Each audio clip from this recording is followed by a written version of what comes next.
When a modern submarine slips beneath the waves, a silent battle for survival begins.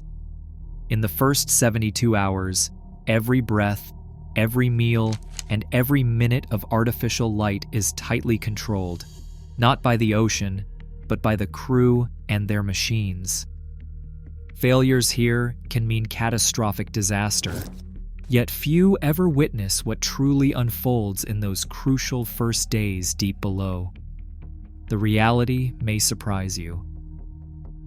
Within minutes of submersion, the rhythm of the submarine shifts from surface routine to the strict order of underwater life.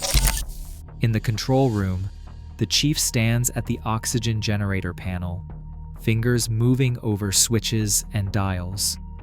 The startup sequence hums quietly as the system begins splitting water into oxygen and hydrogen, feeding fresh air into the sealed compartments.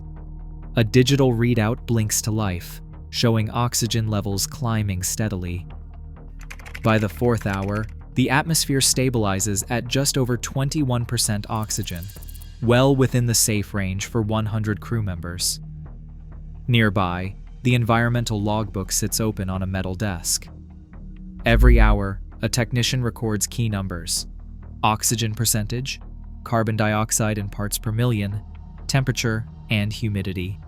Early entries might read 0200, oxygen 21.2%, carbon dioxide 0.8%, temperature 24 degrees Celsius, relative humidity 55%. Each line, dated and initialed, forms a baseline for the days ahead. These logs are more than paperwork. They are a record of the boat's invisible lifeline, checked and cross-checked according to a set schedule. Carbon dioxide scrubbers, filled with lithium hydroxide, quietly pull carbon dioxide from the air. Backup systems stand ready, with canisters stacked in storage and chlorate candles used as a last resort. The hum of pumps and fans fills the background, a constant reminder that the environment is both artificial and fragile. Every system is monitored, every reading double-checked. The discipline of these hourly checks is not just tradition, it is the first defense against the unseen dangers of life below the surface. Artificial light settles over the passageways, soft and steady, never changing with the hour. For the crew, time loses its old meaning. Watches rotate on a strict schedule, 6 hours on, 12 off, but the sun is gone, and only the posted clock and the rhythm of the boat signal what comes next. In the galley, stainless steel trays slide across counters as cooks serve meals, not by breakfast or dinner, but by watch turnover. Midnight chow might mean eggs and hash for one group, while another sits down to stew at what would be dawn on the surface. The galley never truly sleeps. Its schedule bends to the needs of the rotating sections, not daylight. The air vibrates with a low, constant hum. Pumps, fans, and distant machinery blend into a background noise that never fades. Footsteps on rubber mats are muffled, voices kept low by necessity and habit. In the berthing spaces, sailors slip in and out of narrow bunks, drawing curtains against the red glow meant to ease the strain on tired eyes. Some try to read, others stare at photos taped above their heads, searching for comfort in routine as the boat settles deeper. A junior watchstander, new to the rhythm, checks his wristwatch against the bulkhead clock before reporting to his station. The handoff is brief, a nod, a few clipped words, a scribbled update in the log. Fatigue already tugs at the edges, but discipline keeps the cycle moving. Meals come at odd hours, sleep is caught in fragments, and the sense of time blurs. Within these first 24 hours, the crew begins to adapt, shaping their lives to the artificial world beneath the waves. The posted watch roster becomes the backbone of daily life.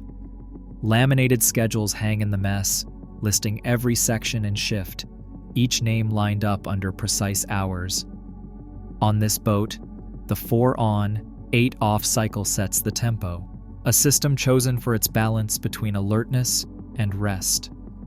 Every 4 hours, a new group steps into the control room, engineering spaces or sonar stations, while others slip away to eat, exercise, or try for sleep. The chief, standing by the roster, checks off names and scans the board for any last-minute changes. Illness or fatigue can force a quick shuffle, but the structure holds. Each rotation is staggered, so that 1/3 of the crew is always awake, keeping the submarine running around the clock. Lighting is the only marker of time in this sealed world. The lighting system cycles through phases, with blue-enriched light scheduled during work shifts to counteract the effects of lost sunlight. Studies show that blue wavelengths help delay melatonin release, keeping the crew more alert during their watch.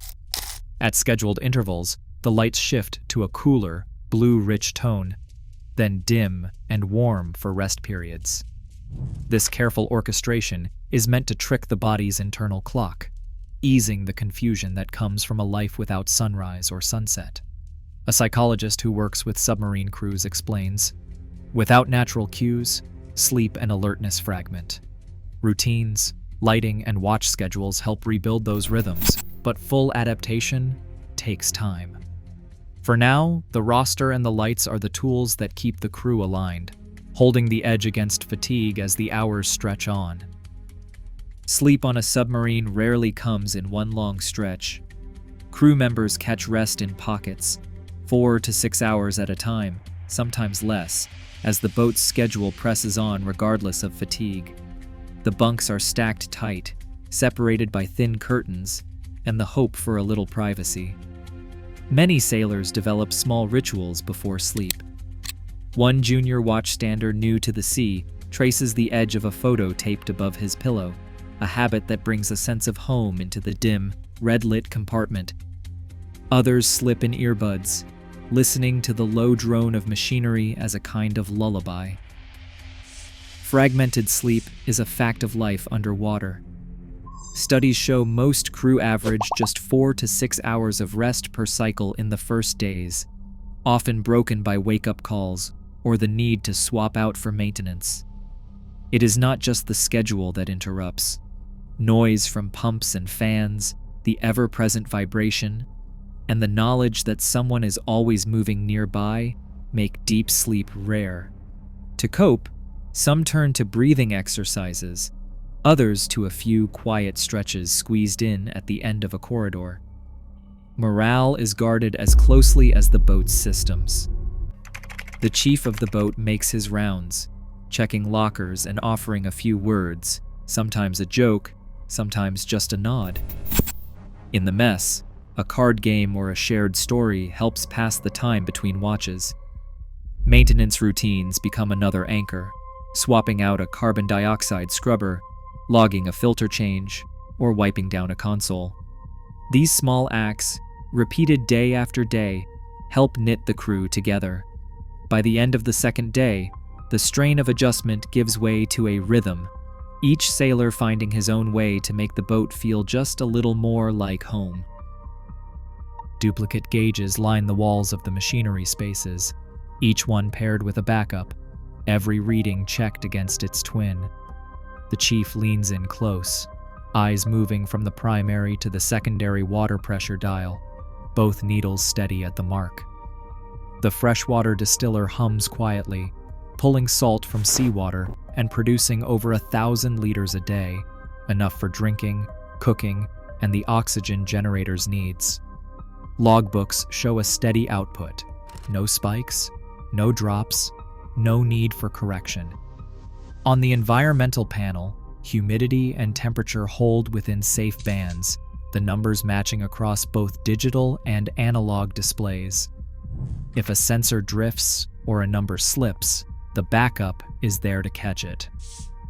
This network of redundancy, gauges, alarms, and cross-checks forms the backbone of operational stability. Even as hours pass and routines settle in, the habit of double-checking never fades. Every system, every reading, is part of a chain that keeps the submarine's world reliable and secure. By the third day, a steady pulse runs through the submarine. In the mess, conversations are quiet and easy, the clatter of trays and the low rumble of laughter filling the small space between shifts. Cards shuffle across a table, a half-finished puzzle sits in one corner, and the coffee pot is rarely empty. Maintenance checks fall into a predictable rhythm, filters swapped, dials logged, valves spun by habit. The crew moves with an unspoken understanding, each task flowing into the next. A junior watchstander, once anxious, now leans back among his peers, recounting a story from training with a relaxed grin. Outside, the hull glides through deep water, unseen and undisturbed. Inside, routine holds the crew together, each person settled into the shared rhythm of life below the surface. In a world where unseen forces shape national security, submariners spend their first 72 hours building a rhythm beneath the waves, out of sight, but never without consequence. As global tensions persist, silent endurance below remains an essential line of defense. Thanks for watching.